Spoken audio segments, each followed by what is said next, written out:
السلام علیکم ورحمۃ اللہ وبرکاتہ. بھرت ہاشمی بول رہی ہوں. کیا حال ہے؟ جب آپ گورنمنٹ جاب کرتے ہیں تو آپ کو سال میں کچھ سک لیوز ملتی اور وہ ود پے ہوتی، پھر کچھ ہاف پے پہ ہوتی، کچھ عرصے کے بعد وہ وداؤٹ پے ہو جاتی اور کچھ عرصے کے بعد آپ کو جاب چھوڑنی پڑ جاتی.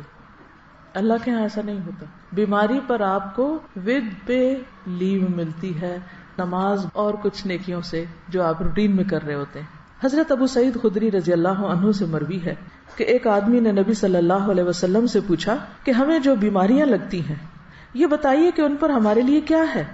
نبی صلی اللہ علیہ وسلم نے فرمایا یہ بیماریاں گناہوں کا کفارہ بن جاتی ہیں. ہم سب گناہ کرتے ہیں، بعض چیزوں کا تو ہمیں پتہ ہی نہیں کہ ہم غلط بھی کر رہے ہیں کیونکہ علم ہی نہیں ہوتا کہ یہ غلط ہے. کچھ عرصے بعد پتہ چلتا ہے تو توبہ استغفار شروع کرتے ہیں.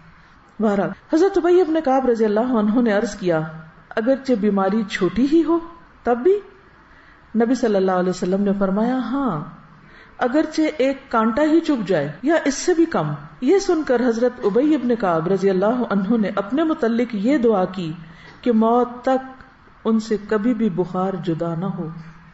اور یہ کون ہے دعا کرنے والے؟ ابی بن کعب، عالم صحابی ہیں، کاتب وحی ہیں. لیکن وہ ایسا بخار ہو کہ حج اور عمرہ، جہاد فی سبیل اللہ اور فرض نماز با جماعت میں رکاوٹ نہ بنے. اس کے بعد انہیں جو شخص بھی ہاتھ لگاتا ان کا جسم تپتا ہوا ہی محسوس ہوتا حتیٰ کہ ان کا انتقال ہو گیا.